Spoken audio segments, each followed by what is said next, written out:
Welcome po muli sa howtogreatfilipino.com. Ngayon po ang lulutuin natin ay ang nilagang pata o paa ng baboy. Sabaw naman po tayo. Ito ang ating mga gagamitin. Paa ng baboy, patatas, pechay, repolyo, sibuyas, garlic, luya, fish sauce, pamintang buo, asin. Umpisa na po natin ang pagluluto.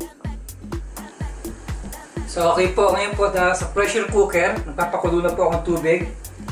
First step po natin, lalagyan natin yung ating crushed na luya. Pati ang bawang. Tapos ilalagay na po natin yung ating paa ng baboy. Papalambutin lang po natin siya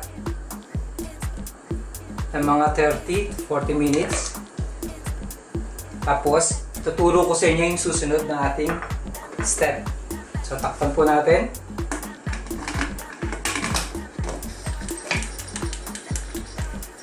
Okay po, babalik po ako.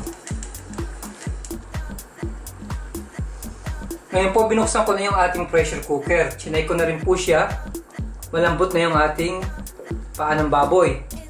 So ngayon, maglalagay na tayo ng fish sauce or patis, pamintang buo,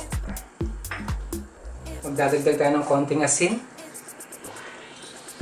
Ayan, marami po yung ating tubig. Hindi kakayanin ng patis yung alat niya.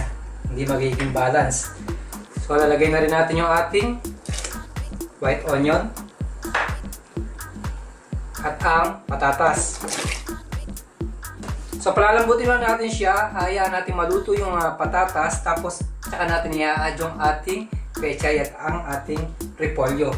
So tatakpan ko lang po. Pakulan ulit natin ng mga ilang minuto. So okay po, punta na tayo sa last stage ng ating pagluluto. So malambot na po yung ating patatas. Ilalagay na po natin yung ating gulay, ang pechay at ang repolyo.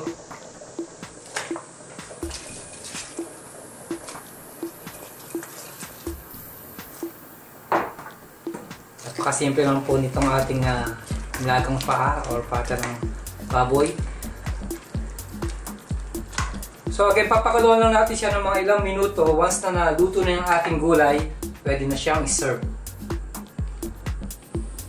Ito na po ang ating nilagang pata or paa ng baboy. Napakasarap po nito.